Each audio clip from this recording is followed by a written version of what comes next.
फिर से आप सभी को जय मसीह की।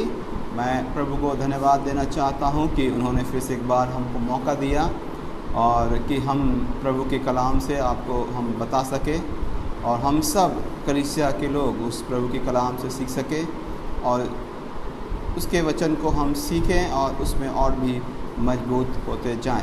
इससे पहले कि हम आज के कलाम को देखें, आइए हम छोटी सी दुआ कर लें। पिता, धन्यवाद के साथ फिर से एक बार हम आपके चरणों के पास आते हैं और तुझको धन्यवाद करते हैं आज के दिन के लिए जो आपका पवित्र दिन है। और इस पवित्र दिन में हम जब आपके कलाम से प्रभु सीखने जा रहे हैं, पवित्र आत्मा उन बातों को प्रकाशित कर जो हम सभी के लिए ज़रूरी है, जिससे आपके नाम की महिमा होने पाए। पिता, सारा आदर महिमा सम्मान तुझी को देते हुए इस प्रार्थना को यीशु के नाम से मांगते हैं, आमीन। प्रिय भाई बहनों, फिर से एक बार प्रभु का धन्यवाद। मैं आज आपके साथ एक नए विषय के साथ आया हूं और ये नया विषय हम सभी को एक नई ऊर्जा, एक नई शक्ति को देगा। इस समय जब हम अपनी कलीसियाओं में नहीं जा पा रहे हैं, लेकिन फिर भी हम जब इस वचन को मनन करने जा रहे हैं, मैं विश्वास करता हूँ, मेरी आशा ये है कि ज़रूर आपके वचन के द्वारा भी आशीष को प्राप्त करेंगे। जैसा कि मैंने पिछले बार आपसे बातचीत की थी आशा के विषय में, और वास्तव में हमको प्रभु के ऊपर आशा रखनी चाहिए, लेकिन आज मैं एक नए विषय के साथ आपके सन्मुख हूँ। आज जो हम प्रभु के वचन से देखेंगे वो हमें मिलेगा 2 कुरिन्थियों उसका 3 अध्याय उसकी 5वीं आयत, जो इस प्रकार से लिखा हुआ है। मैं आपकी सेवा में पढ़ रहा हूँ और जब आप अपने घरों में हैं तो अपने प्रभु के वचन से या बाइबल से खोल के आप ज़रूर इसको देखें और इसका अध्ययन करें। यहाँ इस प्रकार से लिखा है, यह नहीं है कि हम अपने आप से इस योग हैं कि अपनी ओर से किसी बात का विचार कर सके, पर हमारी योग्यता परमेश्वर की ओर से है। हमारी योग्यता परमेश्वर की ओर से है। पौलुस इस बात को लिखता है और जिस विषय में मैं आज आपसे बातचीत करना चाहता हूँ उस विषय का नाम है हमारी योग्यता या हमारा मूल्य क्या है। हमारी योग्यता क्या है, ये बात बहुत ही ज़रूरी है, इस बात को समझना और जानना। एक दिन मैं एक पुस्तक को पढ़ रहा था और पढ़ते पढ़ते मुझे उस स्थान में एक घटना चक्र मिला और एक चीज़ हम मुझको पढ़ने के लिए मिली और उस कहानी को पढ़ने के बाद मैं रुक गया और उसके बाद मैंने उस पर विचार किया। और ये घटना जो नटराज पेंसिल है उस कंपनी की है। उस कंपनी के बनानेहार ने जब उसको वो पैक कर रहा था पेंसिल को पेंसिल बॉक्स के अंदर में, तो वो कुछ कह रहा था उस पेंसिलों से, और उसी दरमियान उसने इस प्रकार से कहा, हे पेंसिलों सुनो, फैक्ट्री में तैयार होकर दुनिया में तुम भेजे जा रहे हो, लेकिन तुम इन सब बातों को याद रखना जिससे तुम आनंद और संतुष्टि प्राप्त करोगे। उसने कुछ बातें कही और उन्हीं बातों को मैं आज आपके सम्मुख लेके आना चाहता हूँ। पहली बात जो उसने कही वो ये है, किसी के हाथ में रहना। जब हम किसी के हाथ में रहते हैं या हम अपनी योग्यताओं को किसी के साथ मिलकर इस्तेमाल करते हैं तो वो योग्यता और भी निखर के आती है। और बाइबल हमें बताती है 1 पतरस 5:6 में कि परमेश्वर के बलवत हाथों के नीचे दीनता से रहो तो वो तुम्हें उचित समय में बढ़ाएगा।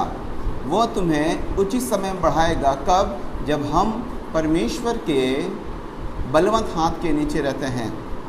मेरे प्रिय भाई बहनों, आपको मालूम होगा कि पौलुस जो साउल कहलाता था, जब उसने प्रभु यीशु को ग्रहण किया तो अंताकिया की कलीसिया के द्वारा पहली मिशनरी यात्रा में भेजा गया, और जब वो वापस आया तो उस यात्रा को पूरी करके तो उसने भी जो है कि उस रिपोर्ट को, पहली यात्रा की रिपोर्ट को अंताकिया की कलीसिया को दिया।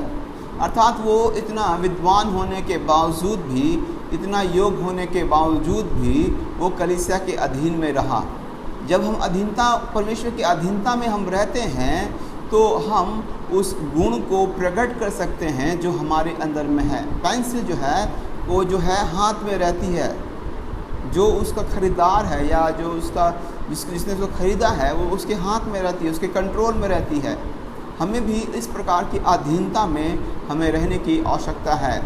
हम यूसुफ को देख सकते हैं, जो पुराने नियम का यूसुफ है उसको भी हम देख सकते हैं कि वो जब तक सेनापति पोतीपर के यहाँ उसको अधीन होकर रहना पड़ा, वो अधीन होकर रहा। जब वो जेल के अंदर था तो जो सिपाही थे उसके अधीन वो रह के रहा। लेकिन एक समय आया जब परमेश्वर ने उसको उच्च कोटि के उस ऊंचे सिंहासन पर विराजमान होने का भी मौका दिया। मेरे प्रियो, हमें भी इस अवसर जो हमारे पास आता है, जब हमें भी अधीन होकर और धीरज के साथ हमें भी अधीन होकर रहना चाहिए। दूसरी बात जो है वो ये थी, तुमको बार बार तेज यानी शार्प किया जाएगा, तुमको बार बार शार्प किया जाएगा। हम जानते हैं जब पेंसिल टूट जाती है तो हम उसको छीलते हैं या उसको शार्प करते हैं, या उसको जो है उसकी जो उसको नुकीला है उसको और जो है उसको तेज करते हैं इत्यादि। हम फिर से देखेंगे यशाया 48 के 10 में हम देखेंगे, वहाँ ऐसा लिखा है, अपनी बाइबलों में आप देख सकते हैं, देख मैंने तुझे निर्मल तो किया परंतु चांदी के समान नहीं, मैंने दुख की भट्टी में परख कर तुझे चुन लिया है। तुझे दुख की भट्टी में डालकर तुझको निर्मल किया है, तुझको मैंने जो है दुख की भट्टी में डाल दिया है और मैंने तुझको निर्मल किया है। मेरे प्रियो, आज हम इस परिस्थिति में से होकर गुजर रहे हैं।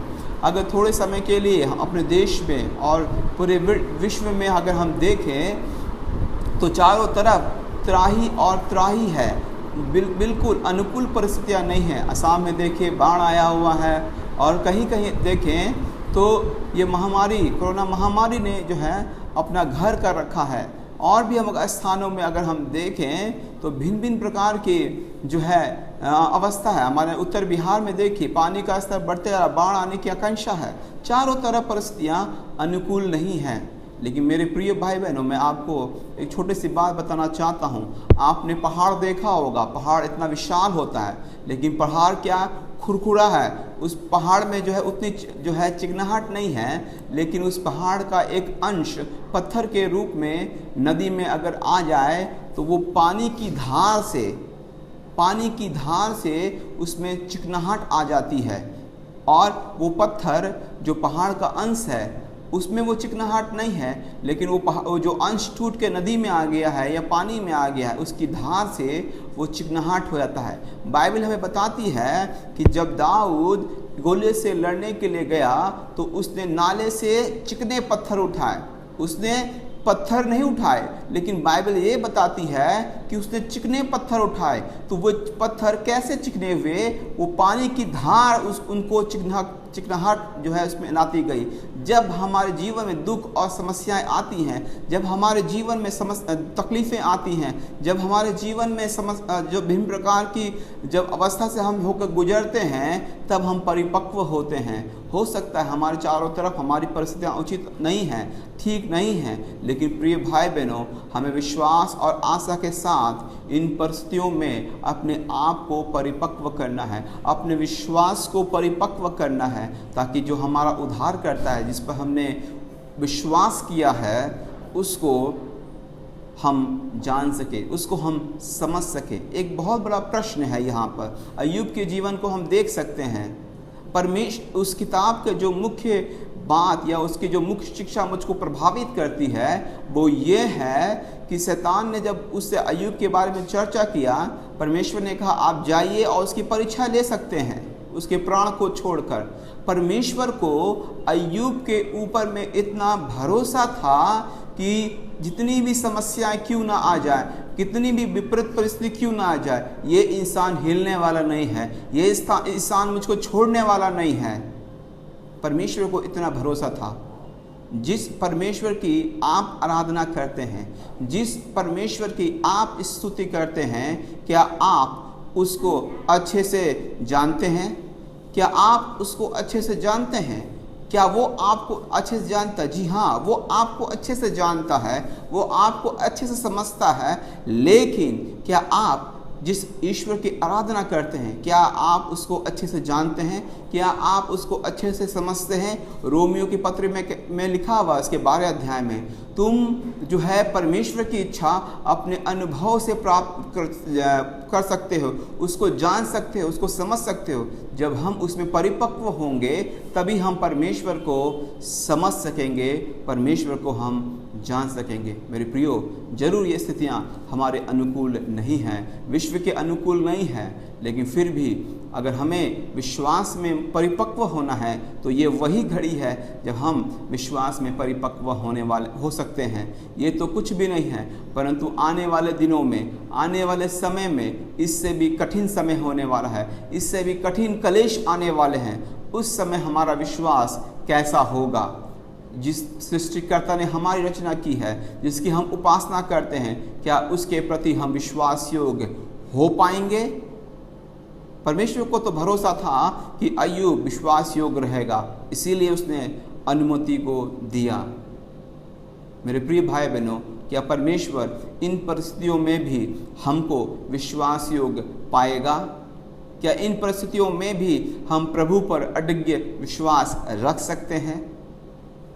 ये हमें सोचने की बात है। जो बात उस व्यक्ति ने कही अपने पेंसिल से कि तुमको बार बार शार्प किया जाएगा, हमें बार बार भिन्न प्रकार की परिस्थितियों से जांचा जा सकता है, हमारे विश्वास को, हमारे व्यक्तित्व को जांचा जा सकता है।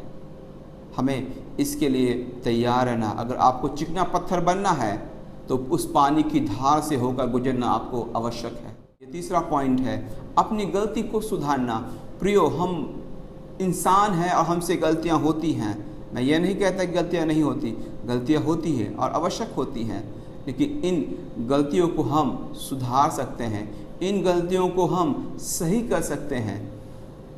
बाइबल बताती है सबने गुनाह किया और उस प्रभु की महिमा से वो रहित है।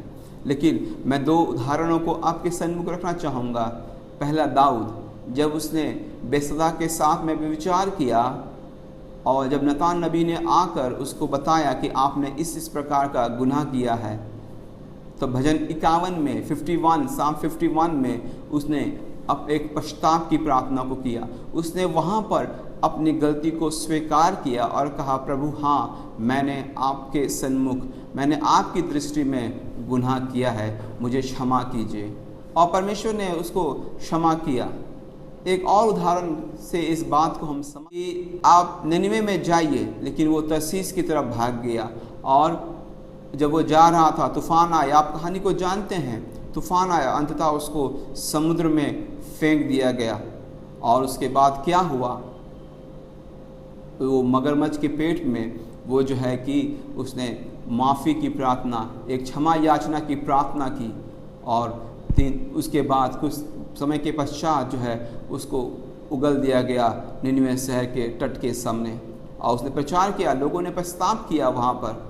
मेरे प्रिय भाई बहनों, जब हम गलती करते हैं तो हम परमेश्वर के सामने और मनुष्यों के सामने उसको स्वीकार करने से ना घबराएं।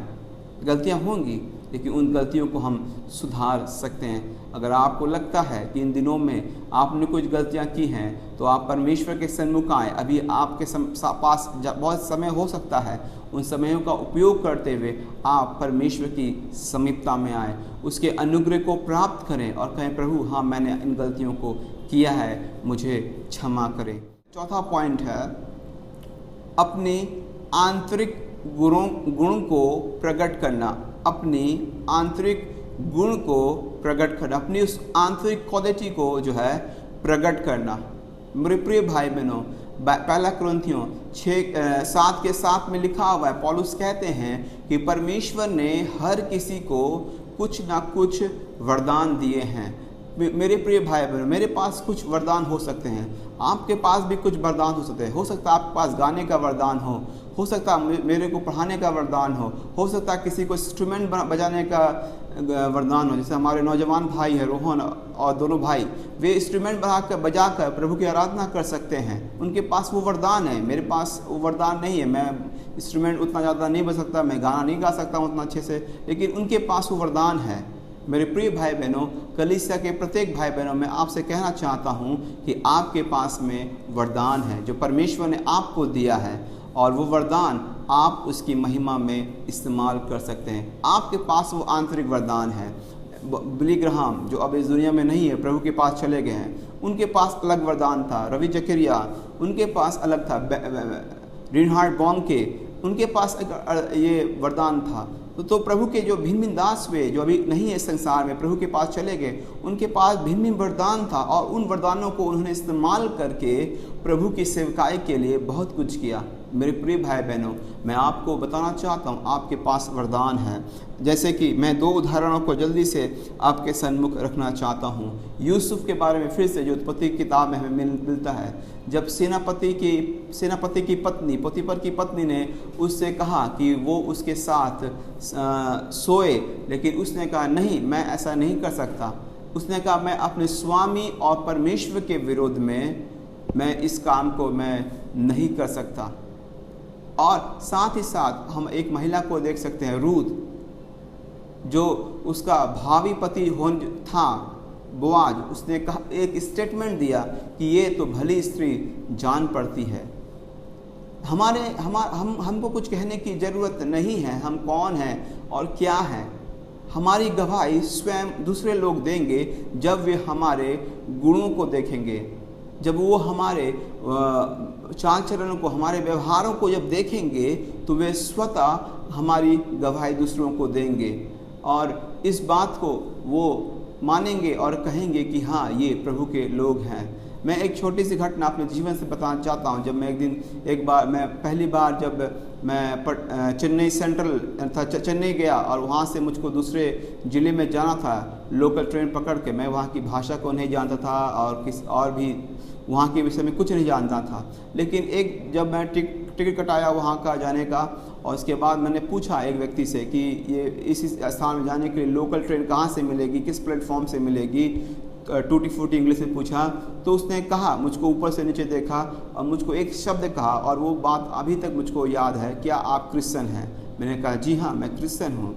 तब उसने कहा कि फलाने नंबर प्लेटफॉर्म नंबर 13, उन्होंने बताया, अभी मुझको याद है। मैं वहाँ गया, वो ट्रेन मिली, मैं उस स्थान तक जाने पाया।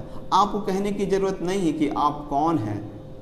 आपकी आंतरिक बातों से, आपके आंतरिक व्यवहारों से जब आप उनको प्रकट करेंगे, तो लोग जान जाएंगे कि ये प्रभु के लोग हैं। क्योंकि बाइबल बताती है कि अंताकिया में जो विश्वासी थे, उनके जो काम थे, उनको देखकर लोगों ने कहा ये मसीह हैं, ये क्रिश्चियन हैं, और वहीं से ये शब्द या ये नाम, क्रिश्चियन नाम जो है, वहाँ से शुरू हुआ।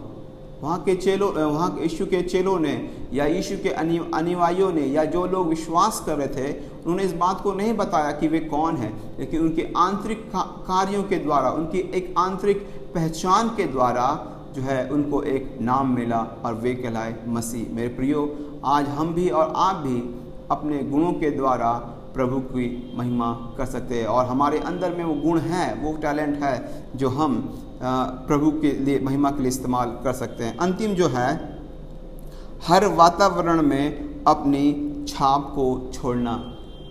अपनी छाप को छोड़ना हर वातावरण में। मेरे प्रियो, एक घटना मुझको याद आती है बाइबल से, दानियल के विषय में।